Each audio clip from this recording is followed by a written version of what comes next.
Di tengah hiruk-pikuk politik tanah air, masyarakat dihebohkan dengan kritik pedas Roky Gerung pada Presiden Joko Widodo.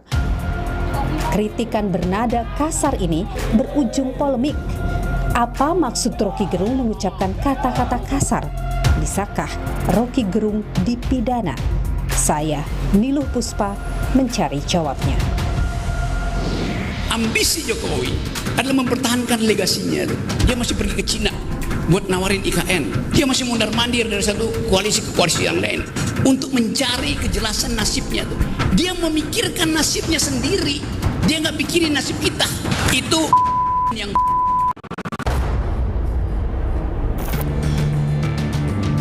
itu hal kecil lah. Terkait Saya kerja aja. Ini kita kerja tertib nih. Kami masyarakat Dayak marah. Tidak boleh ada lagi yang menghina presiden.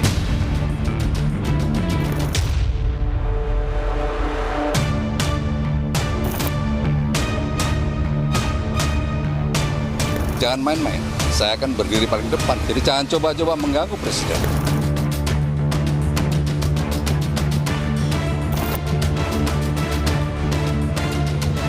Tadi menyebut Jokowi sebagai kepala negara, sebagai pembuat kebijakan. bagaimana memisahkan dia kepala negara dengan dia pribadi manusia? Bagaimana kalau tidak dipisahkan?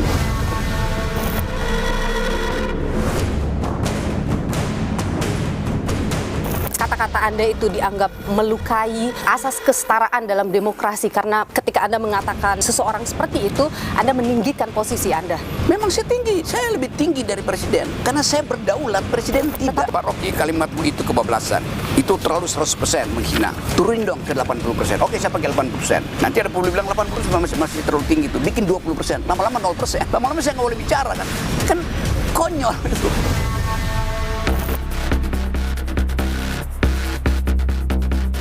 Tetap ingin Roky Gerung ditangkap. Iya. Kalau kita bicara soal penghinaan, Jadi presiden itu ditolak oleh betul, Barreskrim. betul. Apa yang kemudian ingin dijerat pada Roky Gerung? Ya, Roky lupa bahwa ada pasal-pasal lain. Apa itu? Roky Gerung, akademisi yang kerap menuai kontroversi. Kali ini, Roky menyentil Presiden Joko Widodo menggunakan kata-kata yang dianggap oleh sebagian besar masyarakat sebagai kata yang kasar. Hal ini menuai polemik dan kegaduhan. Kata-kata kasar Roky Gerung terlontar saat ia menjadi pembicara di sebuah acara buruh di Bekasi. Kegiatan ini ditayangkan di kanal media sosial YouTube. Saat mengkritik permasalahan ibu kota Nusantara, kata-kata kasar bernada umpatan keluar dari mulut Roky. Dia masih mondar-mandir dari satu koalisi ke koalisi yang lain untuk mencari kejelasan nasibnya. Dia memikirkan nasibnya sendiri. Dia nggak pikirin nasib kita.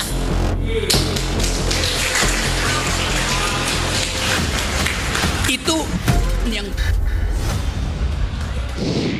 Pernyataan Roky Gerung ini lantas mendapat respon dari sejumlah pihak. Banyak yang menilai ucapan Roky tersebut tak pantas diucapkan kepada presiden. Gelombang protes terhadap Roky Gerung pun bermunculan. Bahkan sejumlah pihak bersiap untuk memproses secara hukum terhadap Roky Gerung. Setelah kita ikutin aluran seluruh pembicaraan dari saudara Roky Gerung, kita menemukan juga ada delik pidana terkait soal SARA. Jadi terjadi keonaran. Kami masyarakat Dayak marah. Tidak boleh ada lagi yang menghina presiden. Siapapun yang mengganggu dan menghambat masalah IKN akan berhadapan dengan saya dan pasukan saya. Barreskrim Polri sempat menolak laporan terhadap Roky Gerung atas dugaan penghinaan pada presiden. Hal ini disebut oleh Polri sebagai delik aduan, artinya butuh persetujuan dari presiden jika ingin mengadukan dugaan penghinaan tersebut. Unsur delik aduan hendaknya dilaporkan langsung oleh pihak yang menjadi objek hinaan Roky, yakni Presiden Jokowi. Namun, presiden justru menanggapi santai perkataan Roky. Itu hal kecil lah. Terkait Saya kerja aja. Ya. Direktorat Tindak Pidana Umum Barreskrim Polri mengungkap sudah banyak laporan yang masuk terhadap Rocky Gerung, baik ke Barreskrim Polri maupun laporan dari sejumlah Polda seperti Polda Metro Jaya, Sumatera Utara, Kalimantan Timur, Kalimantan Tengah, dan Daerah Istimewa Yogyakarta. Sadar telah membuat kegaduhan, Rocky lantas meminta maaf. Namun bukan permintaan maaf terhadap Presiden Jokowi atas kata-kata kasar yang ia lontarkan, melainkan permintaan maaf karena telah menimbulkan kegaduhan di masyarakat. Saya minta maaf terhadap keadaan hari ini yang menyebabkan perselisihan itu berlanjut tanpa arah itu. Dari awal saya katakan ini adalah kritik saya terhadap Presiden Jokowi yang saya ucapkan dengan sangat tajam, dan biasanya saya lakukan itu di mana-mana itu. Rocky berdalih kata-kata yang ia lontarkan memang bernada negatif. Namun kata ini sebenarnya berasal dari istilah kuno yang memiliki arti yang baik. Pengertian aslinya itu orang baik tuh sebetulnya, karena dia berupaya untuk membantu rakyat melalui gerobaknya itu, kan itu bagus juga membantu para gerilyawan untuk disembunyikan di dalam gerobak mereka. Dan inti dari dalam pengertian yang buruk tadi adalah ingin berkuasa terus. Namun pembelaan Rocky ini tak sepenuhnya diamini oleh ahli bahasa. Dalih Rocky soal makna asal kata tersebut dianggap hanya rekaan belaka. Sementara itu terkait dengan ada tidaknya pelanggaran hukum dari kata-kata yang dilontarkan oleh Rocky Gerung ini masih menjadi perdebatan di kalangan para ahli hukum. Saya berpendapat terkait dengan perbuatan Rocky Gerung ya itu melanggar etika saja. Jadi etika dalam menyampaikan pendapat. Kalau pelanggaran etika nggak usahlah disampaikan, ditegakkan melalui hukum pidana, maka sebaiknya ya sudah. Rocky Gerung sudah ada sanksi etik oleh masyarakat, menurut pendapat saya sudah cukup ya. Apalagi kalau tidak salah Rocky Gerung itu sudah meminta maaf karena menimbulkan polemik ya. Misalnya peraturan hukum pidana tahun 46 nomor 1 itu pasalnya 14 dan pasal 15 ya. Itu delik biasa, dia mensyaratkan adanya akibat dari pernyataan tersebut, sebenarnya menimbulkan keonaran, ya kan? Menimbulkan kebencian, rasa permusuhan, dan itu sudah terjadi akibat keonaran di mana-mana ramai kan. Saya akan bertemu dengan Rocky Gerung, saudara, untuk membahas polemik yang terjadi, termasuk juga mengapa ia sampai melontarkan kata-kata itu. Apa maksud dari Rocky Gerung ini? Selain itu, saya juga akan bertemu dengan Beni Ramdhani, pihak yang melaporkan Rocky Gerung atas dugaan penghinaan terhadap Presiden Joko Widodo. Ikuti saya, saudara.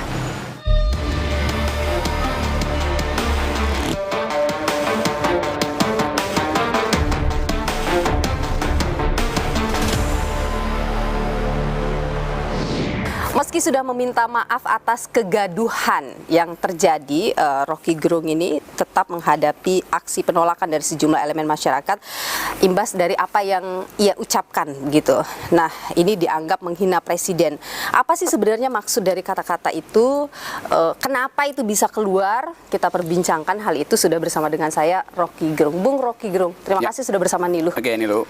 Jadi kenapa sampai kalimat itu keluar waktu itu? Jadi itu adalah acara konsolidasi buruh untuk aksi hari ini, itu 10 Agustus tuh, 1 juta buruh. Di dalam program itu ada sesi seminar. Saya diminta oleh buruh untuk memberi beberapa kritik konseptual terhadap 2 hal. 1 IKN, 2 Omnibus Law. Supaya mereka punya argumen untuk bertengkar dengan menteri itu. Jadi konteks saya adalah menerangkan di mana buruknya Omnibus Law dan di mana cacatnya IKN. Oke, terus kenapa sampai keluar kata-kata yang dianggap kasar oleh masyarakat itu? Itu konteks orang mau demo. Masa mau demo dikasih kata-kata yang tidak membakar? Kan mesti membakar kan, semangat. Jadi memang ada keinginan untuk memprovokasi mereka. Bukan memprovokasi. Situasi itu, situation call for decision itu. Jadi decision saya, keputusan saya, oke, saya pakai kalimat itu. Supaya ada semangat. Karena itu saya mesti ucapkan bahwa Omnibus Law dan IKN itu produk kebijakan dari kalau dia berani debat dengan buruh, kan saya tambahkan di situ kan. Tapi orang cuma anggap saya ucapkan itu tanpa konteks.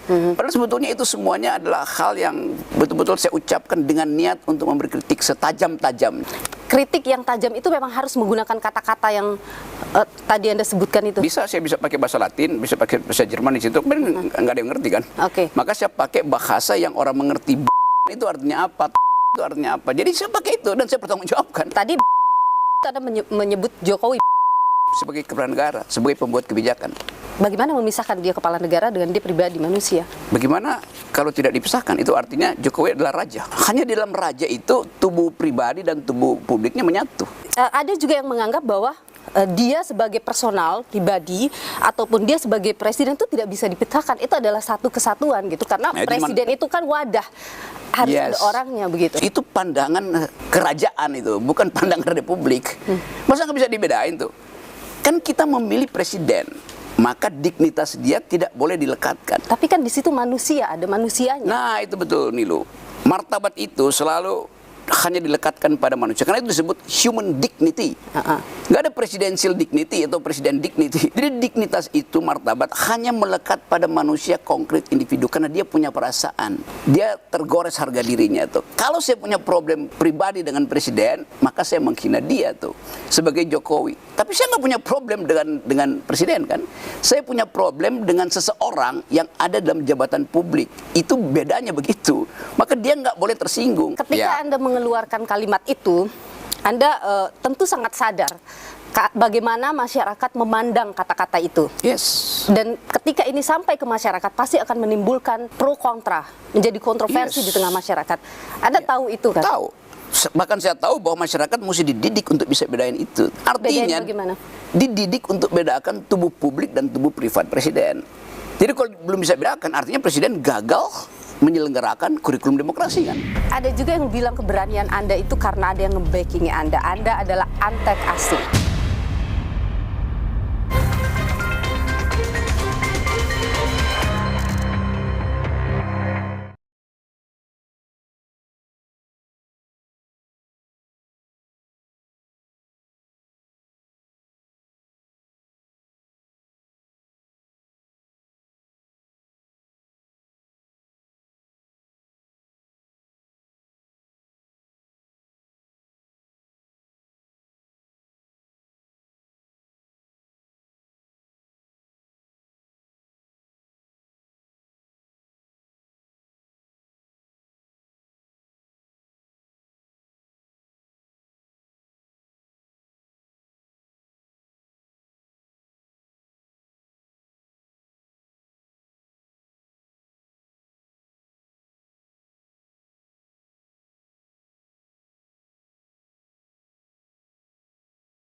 prinsip dasar demokrasi, Bung Rocky? Kedaulatan itu ada di tangan rakyat, bukan pada presiden. Presiden itu peminta-minta suara rakyat.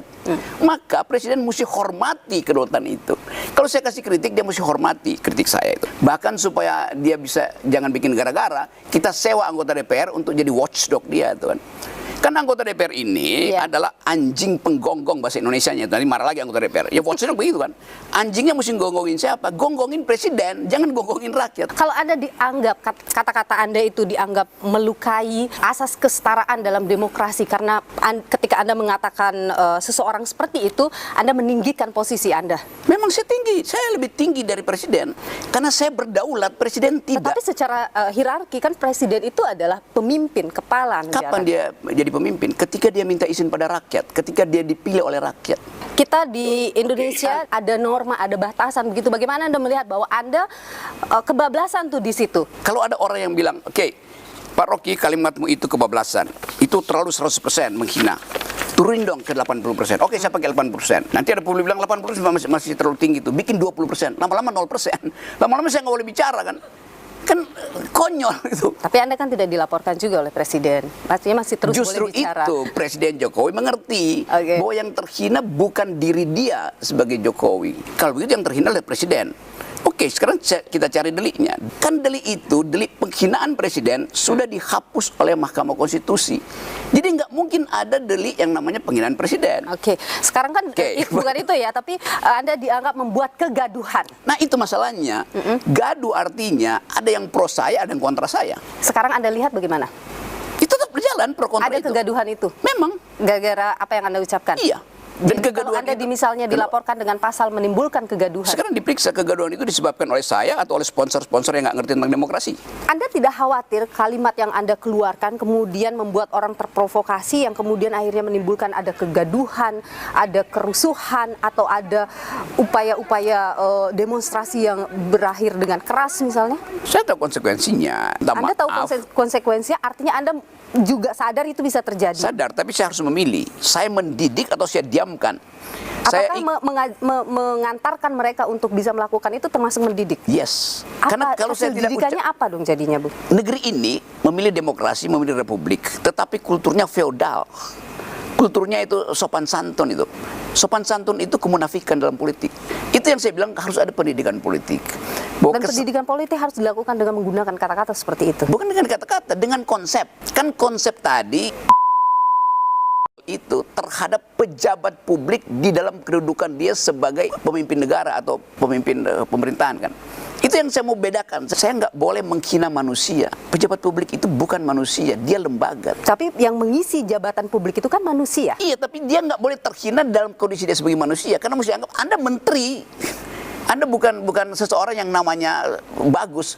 Anda tuh menteri. Jadi Anda menganggap demokrasi kita sekarang gagal.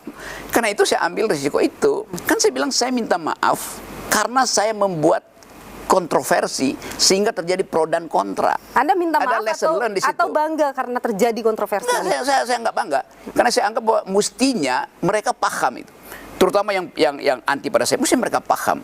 Kan ini orang-orang yang harusnya terdidik, paham bahwa nggak boleh melarang saya bicara tuh. Begitu dong. Anda tidak khawatir mahasiswa atau generasi muda kemudian mengikuti atau melakukan kedepannya dalam berdemokrasi menggunakan kata-kata yang kasar, mencerca orang lain misalnya? Survei aja. Begitu banyak orang yang merasa memang itu hak kami untuk mencerca. BEM UI berapa kali mencerca Presiden Jokowi itu mahasiswa dengan meme yang segala macam. Bagaimana kalau apa yang Anda lakukan dianggap sebagai bukan mengkritik, bukan mengingatkan, tetapi lebih kepada Anda sedang menjadi demagog? Yang saya kritik para demagog justru I'm doing pedagogi. Saya kasih pedagogi. Demokrasi itu tidak boleh ada asumsi bahwa seseorang harus diselamatkan dari cacian. Enggak begitu. Demokrasi itu membenarkan orang mencaci, tapi yang dicaci itu adalah jabatan, bukan orang. Anda kan sering ya memberikan kritik pada Presiden selama sangat sering, bukan sering terus-menerus. Ada nggak yang kemudian oleh Pak Presiden ditindaklanjuti kritik Anda? Ada. Kira-kira kenapa begitu ya? Saya nggak tahu. Kan saya cuma kasih kritik. Kan mereka bilang kasih kritik. Tapi Pak Rocky kasih solusi juga dong. Solusi, saya bayar pajak untuk kalian untuk cari solusi, ngapain cari-cari solusi? Dan Oke. Anda menilai ketika mengkritik pemerintahan dengan menggunakan kata-kata tadi, itu efektif? Efektif. Apa bukti Ya efektifnya? buktinya sekarang semua orang menganggap memang mesti dirubah. IKN itu mesti dirubah, Omnibus Law. Kan kalau nggak efektif, buruh nggak akan terus-menerus kan. Tapi sampai sekarang udah diubah belum kan? Belum ya? Ya belum, artinya Artinya bisa kita katakan tetap sudah efektif menggunakan cara-cara itu. menyebabkan orang berpikir ulang. Kritik saya itu fundamental apa tidak tuh? Kenapa tidak menggunakan kata-kata yang lebih baik misalnya atau lebih halus begitu misalnya? Bisa saya perhalus, tetapi nggak efektif lagi kan? Ya tapi dengan kata-kata ini juga tidak efektif juga kan akhirnya. Tetap efektif, menimbulkan kehebohan sehingga orang berpikir ulang. Nilu misalnya, minta dibangunkan, kamu pasang wakernya bunyi kamu nggak mau bangun, maka ibumu siram kamu air kan. Nah Pak Jokowi atau kabinet nggak bangun-bangun, maka saya siram air dong. Tapi kalau Anda menilai pemerintahan Pak Jokowi selama 10 tahun, hampir 10 tahun ini nggak ada baik-baiknya. Nggak ada. Nggak ada. Coba sebutin satu. Sama sekali. Satu coba, misalnya. Iya, saya bertanya ke Anda. Ya, kalau ada pasti saya udah sebutin kan. Misalnya apa yang paling fundamental yang Anda rasa ini harusnya bisa tapi tidak dilakukan? Dua hal diwajibkan oleh konstitusi untuk dijalankan oleh Presiden Jokowi. Satu, cerdaskan kehidupan bangsa. Oke. Dua, pelihara fakir miskin. IQ nasional Indonesia itu turun tinggal 70 di Asia. Artinya tidak ada pencerdasan kehidupan bangsa. Pelihara fakir miskin, itu juga perintah konstitusi itu. Buktinya sekarang stunting itu prevalensinya tuh 20-25%. Artinya 1 dari 4 bayi yang lahir mengalami stunting. Jadi dia tidak mengalami kesejahteraan. Jadi Presiden Jokowi gagal menjalankan perintah konstitusi. Ketika ada infrastruktur yang dibangun itu kemudian mempercepat akses, mempermudah akses masyarakat bagaimana? 2 bulan lalu saya naik Gunung Rinjani, turun ke arah desa Torean itu, malam-malam saya nyewa mobil untuk bawa barang-barang saya itu. Supirnya bilang begini, Pak Rocky, saya dalam sebulan ini udah 6 kali ngangkut ibu-ibu hamil dan 3 melahirkan di mobil saya tuh. Kenapa Pak? Jalannya rusak. Padahal mesti ngebut pergi ke jalan tol atau jalan utama tuh. Jadi yang dibikin Pak Jokowi adalah jalan rusuk, jalan punggung, tulang rusuknya yang nggak dibikin. Apa yang kita mau bilang tuh? Hak ibu-ibu untuk dapat jaminan bahwa dia harus cepat-cepat nyampe ke puskesmas untuk kehamilan.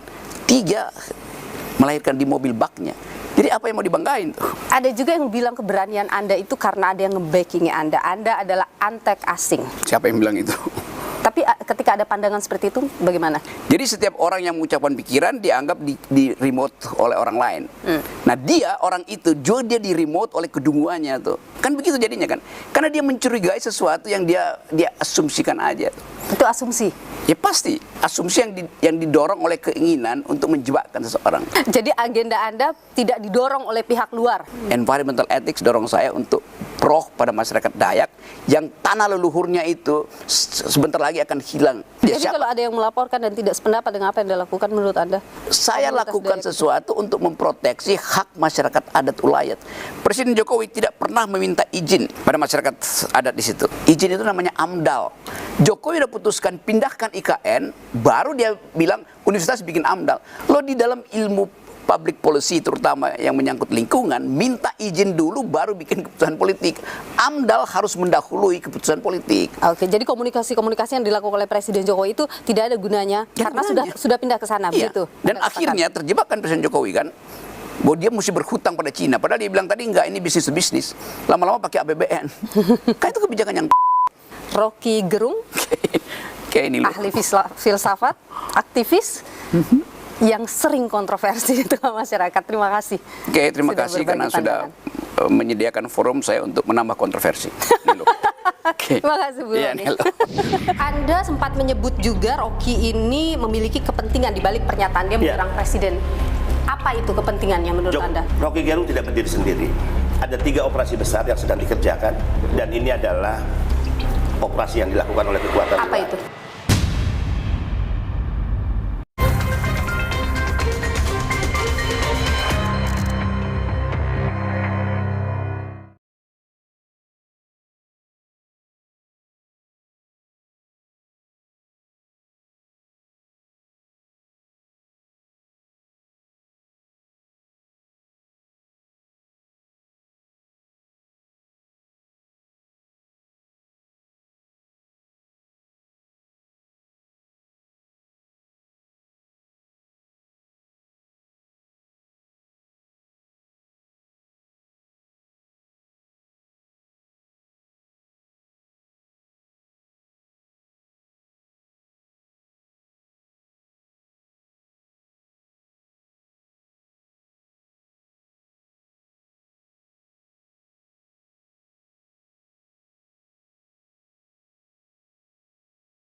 Presiden Jokowi yang tergabung dalam Barikade 98 resmi laporkan Rocky Gerung ke polisi usai Rocky Gerung melontarkan kalimat yang disebut menghina Presiden Joko Widodo. Selain memberikan laporan, relawan Jokowi Barikade 98 ini juga berencana melakukan aksi demonstrasi. Apa yang menjadi latarnya? Termasuk kenapa menggaungkan gerakan tangkap Rocky Gerung. Kita perbincangkan hal ini bersama saya sudah hadir Benny Ramdhani, Ketua Relawan Jokowi Barikade 98. Pak Benny, terima kasih sudah bersama Niluh. Sehat terus. Pak Benny, kenapa ingin Rocky Gerung ditangkap? Kita ingin demokrasi ini sehat ya. Apa yang dilakukan Rocky Gerung melukai demokrasi? Ya, di atas politik itu kan selalu ada moral etik.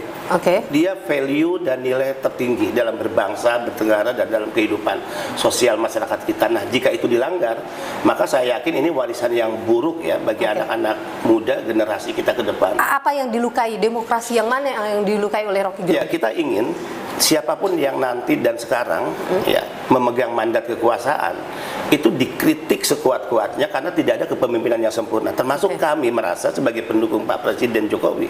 Jokowi bukanlah manusia yang sempurna. Ketidaksempurnaan itulah yang harusnya diperkuat dengan masukan, ya, dengan koreksi, dengan kritik yang sangat tajam dan keras bahkan untuk penguatan tugas-tugas kenegaraan. Oke, apa yang dilakukan Rocky Gerung bukan mengkritik? Itu sudah keluar dari adab dan etik di mana dalam bernegara. Bisa dibayangkan seorang presiden dikata-katai dengan kata-kata kemudian, dan jika ini dibenarkan maka setiap pejabat nanti bisa dilakukan hal yang sama. Nah, ini nggak bisa dibiarkan. Jadi kritik itu harus disampaikan dengan cara bagaimana? Bebas saja ya. Kalau misalnya Rocky Gerung menggunakan kalimat kamu presiden, kamu tidak benar, kamu tidak becus, nggak ada masalah.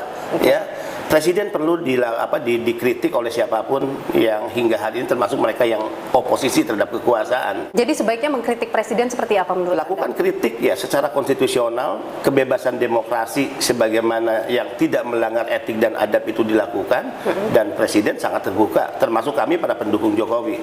Pernahkah misalnya demo berjilid-jilid pada presiden sebagaimana itu kami anggap demokrasi, kemudian kami balas dengan demo tandingan? Nggak pernah.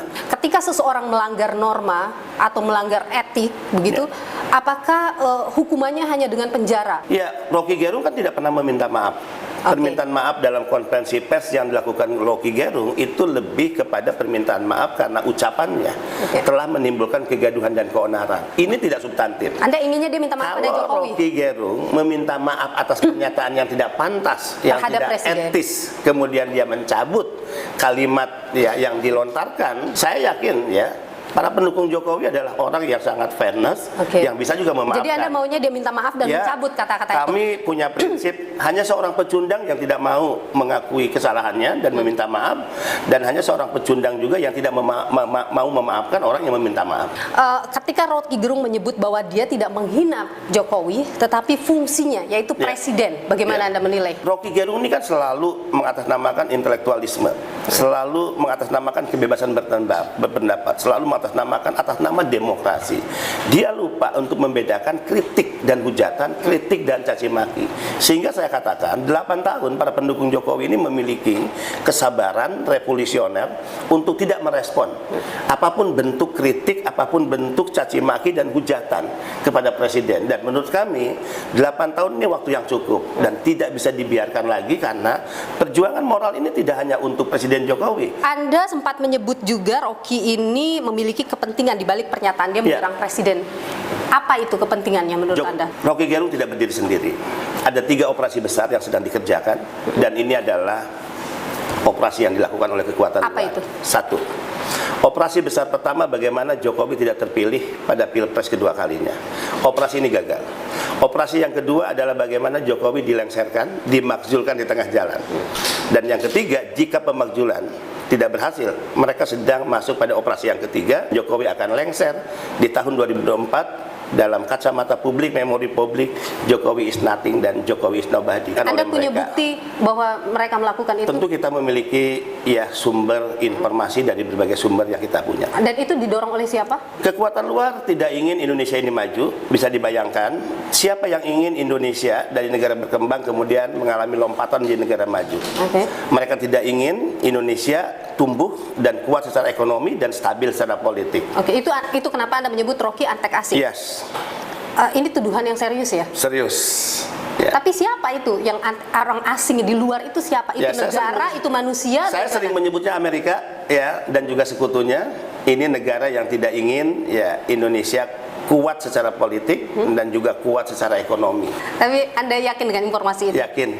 Pak Beni, Anda ini kan juga memegang posisi penting di pemerintahan. Anda adalah Kepala BP2MI.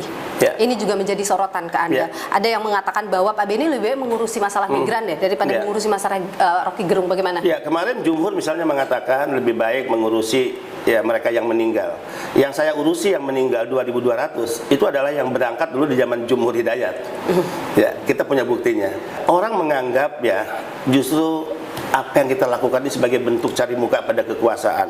Loh, kita udah berkuasa. Saya punya jabatan yang justru dengan apa yang saya lakukan, saya mempertaruhkan jabatan ini untuk satu saat saya dicopot. Sebelumnya kan ada rencana demo untuk mendorong penangkapan Rocky Gerung, tapi tidak jadi. Kenapa? Kita mendapatkan pertimbangan dari masyarakat-masyarakat sehingga kita tidak ingin atas himbauan dan juga pandangan-pandangan masyarakat terjadi sesuatu yang merugikan kota Jakarta, ibu kota dan masyarakat sekitar, sehingga kita tidak membatalkan tapi kita memundurkan setelah peringatan 7 Agustus. Oke, jadi aksi itu akan tetap ada? Akan tetap dilakukan. Oke, yang disuarakan dalam aksi itu adalah? Yang disuarakan adalah tangkap Rocky Gerung, proses hukum. Anda tetap ingin Rocky Gerung ditangkap? Iya. Tapi kalau misalnya untuk ditangkap kan harus ada dasar legal standingnya. Seperti saya katakan, kita serahkan ini pada proses hukum. Kami menyiapkan pengacara dan biarlah proses hukum yang akan menguji. Sejauh ini komunikasi dengan pengacara, apa yang bisa menjerat Rocky Gerung? Kami rahasiakan waktu itu.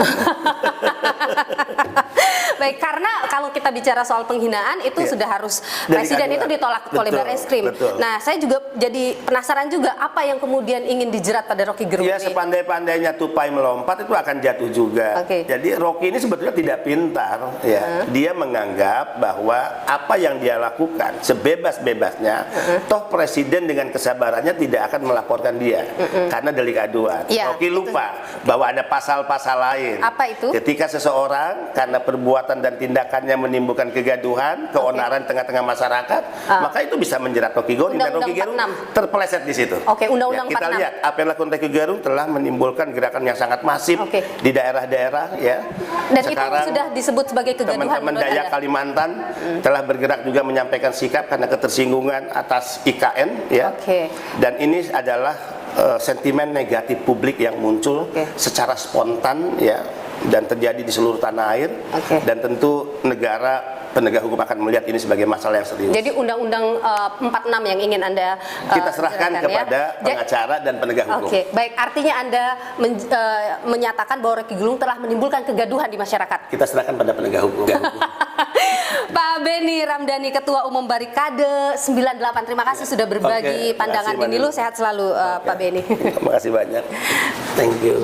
Kalau saudara Rocky Gerung mencoba untuk membedakan fungsi dan personnya, itu hanya ada dalam kepala dia, tetapi tidak ada dalam kepala masyarakat yang mendengarkan, dan tidak ada dalam kepala siapapun.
Menyediakan ruang bagi masyarakat untuk menyampaikan kritiknya pada pemerintah untuk mewujudkan pelayanan publik yang tentu saja lebih baik.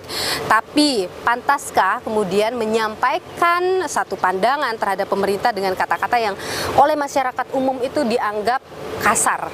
Kita perbincangkan hal ini bersama dengan saya sudah hadir ahli filsafat dari Universitas Pelita Harapan, Budi Hardiman. Pak Budi, terima kasih sudah bersama Niluh, sehat selalu. Sama-sama. Pak Budi, kalau kita bicara soal konsep demokrasi, bagaimana sebenarnya seorang filsuf itu melihat konsep demokrasi khususnya di pemerintahan seperti di negara kita ini? Demokrasi itu intinya adalah komunikasi. Oke. Dan komunikasi itu mempunyai banyak ragam dan banyak ranah. Ada sistem politik, misalnya trias politika, itu adalah negara hukum, birokrasi. Tapi juga ada civil society, yaitu kultur ada di sana, masyarakat ada di sana, ekonomi ada di sana.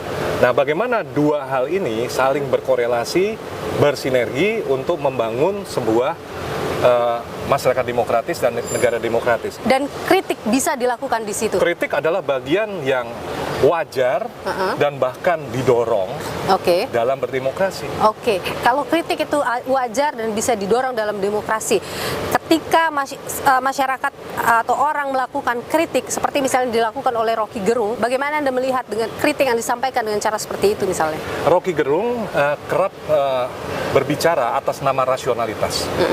Tetapi dia menggunakan terminologi-terminologi dan memakai konsep-konsep yang sifatnya provokatif, kasar, dan ini bertentangan dengan rasionalitas. Banyak hal yang dibicarakan di dalam tradisi filsafat, khususnya logika dan teknik berargumentasi yang disebut sofisme. Nah, apa sofisme itu sebetulnya ya istilah kita yang lebih dikenal demagogi gitu ya. Demagogi itu dipakai untuk menarik perhatian publik gitu kan. Nah, salah satu alat untuk menarik perhatian publik itu adalah suatu kesesatan berpikir yang disebut argumentum ad hominem. Itu seperti apa itu misalnya? Saya tidak suka dengan seseorang dan saya berargumen dengan menyerang orang itu, pribadinya. Yang dilakukan Rocky Gerung masuk dalam kategori itu? Dia melakukan argumentum ad hominem karena sasarannya adalah orangnya. Meskipun dia mengatakan saya tidak menyerang Jokowinya. Pada frase perkataan kasar itu diserang dua hal. Apa? Fungsi publik dan personnya. Jokowi dan presiden. Betul. Dan Jokowi sebagai presiden. Jadi tidak bisa dipisahkan sebenarnya. Kalau saudara Rocky Gerung mencoba untuk membedakan fungsi dan personnya, itu hanya ada dalam kepala dia. Tetapi tidak ada dalam kepala masyarakat yang mendengarkan. Dan tidak ada dalam kepala siapapun. Karena dalam kenyataan tidak ada presiden pada umumnya, yang ada adalah presiden tertentu dan hari ini namanya Jokowi. Jadi kalau Rocky Gerung mengatakan bahwa saya tidak mengatakan Jokowi, tapi saya mengatakan presiden, sudah ada kesalahan berpikir dari Rocky Gerung. Itu teknik untuk apa? Mengelak ya. Jadi Rocky Gerung sedang mengelak saja. Itu biasa dipelajari dalam teknik demagogi. Ya. Tapi apa yang dilakukan Rocky Gerung itu sepenuhnya salah? Tidak. Kritik-kritik yang diberikannya tentu berguna untuk check and balance di dalam demokrasi. Tapi negatifnya dari yang terjadi itu apa? Itu negatifnya karena frase yang dipakai kasar. Dan saya dalam hal ini setuju ya. Dia adalah seorang yang sedikit banyak mau mengganggu kenyamanan kita dalam struktur kultural feodal di Indonesia. Dia mau menggoyang struktur feodal itu dengan suatu argumen-argumen yang sifatnya mendukung kesetaraan. Ekstrim memang, tetapi kesetaraan itu sangat penting untuk demokrasi. Dalam demokrasi dibutuhkan kesetaraan satu, kebebasan. Nah, satu lagi yang tidak kalah penting itu adalah respek. Kesetaraan tanpa respek itu sama seperti kebebasan tanpa respek, yaitu akan menghasilkan chaos. Pada hemat saya, respek tetap penting, diarahkan pada dua hal: fungsi publik, bukan hanya presiden, tetapi semua petugas publik, semua. Sebaliknya, pelayan publik harus memberikan respek kepada kita sebagai kliennya. Kedua, respek juga diarahkan pada person di belakang fungsi itu. Kalau dipisahkan, sebetulnya kita tidak sedang respect, melainkan sedang memanipulasi fungsi itu untuk kepentingan kita. Cara-cara yang dilakukan oleh Rocky Gerung itu sudah menunjukkan kesetaraan tadi dan kebebasan tadi dalam demokrasi. Kalau dalam hal yang terakhir itu soal ujaran yang problematis, tidak selayaknya dan tidak berguna mengatakan hal-hal itu. Tidak berguna ya? Itu adalah hal yang sia-sia. Kalau Anda lihat, apakah hanya melanggar etis saja secara etik atau juga ada hukum yang dilanggar? Saya tidak ingin mengatakan bahwa itu kasus etis, tapi etiket, sopan santun, tata krama. Orang yang tidak sopan atau melanggar sopan santun belum tentu orang yang jahat secara moral. Dia memang melanggar sopan santun. Dia memang menjadi kontraproduktif dengan kritiknya, tapi tidak berarti bahwa Rocky Gerung itu orang jahat secara moral. Itu adalah dua hal yang berbeda. Terakhir, Pak Budi, Anda secara pribadi menilai apakah Rocky Gerung pantas dipolisikan dengan statementnya? Beri waktulah kepada saudara Rocky Gerung untuk menyadari kesalahan dalam pemakaian kata-kata. Oke, kalau itu lebih produktif untuk mengubah seseorang daripada diberi kerangkeng hukum atau hukuman dan sebagainya. Tapi kalau yang bersangkutan hanya bisa sadar dengan hukum, ya bantulah mereka dia sadar dengan hukum juga gitu ya. Pak Budi Ardiman, ahli filsafat dari Universitas Pelita Harapan. Terima kasih sudah berbagi pandangan di Nilu. Sehat selalu Pak Budi. Ya, sama-sama. Kritikan Rocky Gerung pada pemimpin negeri yang kontroversial dan berujung pelaporan bukan kali ini saja terjadi. Namun tak hanya Rocky, sejumlah warga negara juga kerap memberikan kritikan pedas pada pemerintah. Berikut ini kami rangkum untuk Anda.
kecil.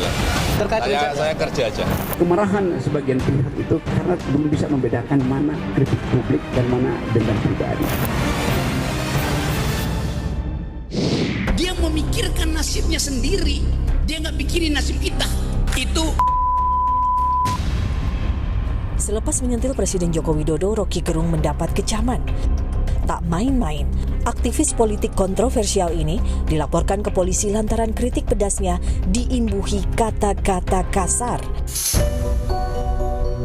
Tak hanya itu, muncul demonstrasi penolakan Roky Gerung hingga desakan menjebloskan Roky ke bui. Ini bukan kali pertama Roky Gerung melontarkan komentar nyeleneh yang berujung pro dan kontra. 2018, Roky Gerung menyebut kitab suci adalah fiksi.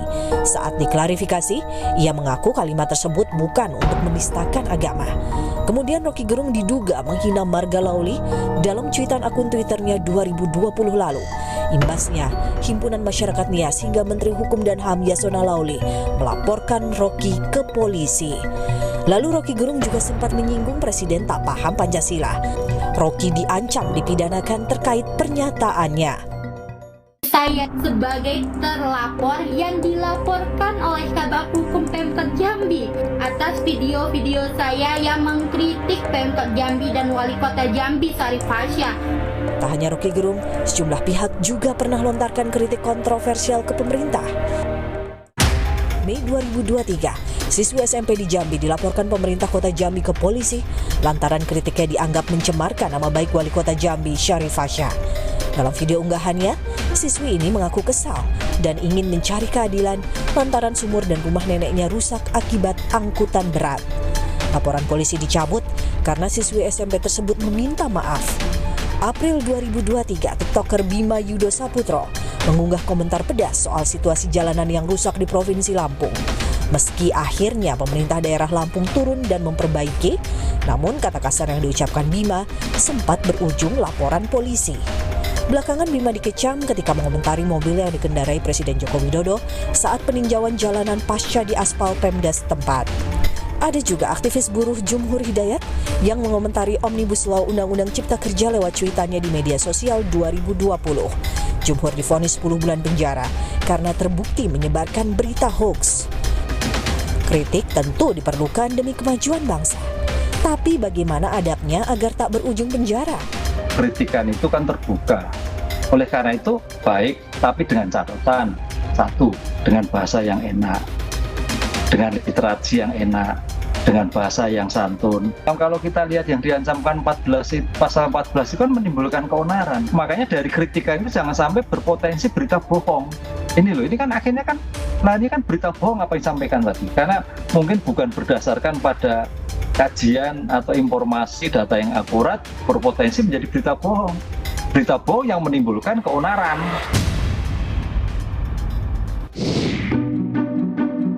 Demokrasi menjamin kebebasan setiap warga negara bersuara, memberi kritik, mengingatkan mereka yang berkuasa.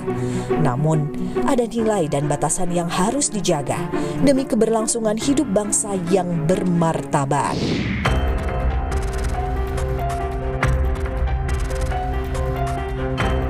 Dalam demokrasi, kritik adalah keniscayaan, menjaga agar pemimpin tetap berada di jalur kebenaran.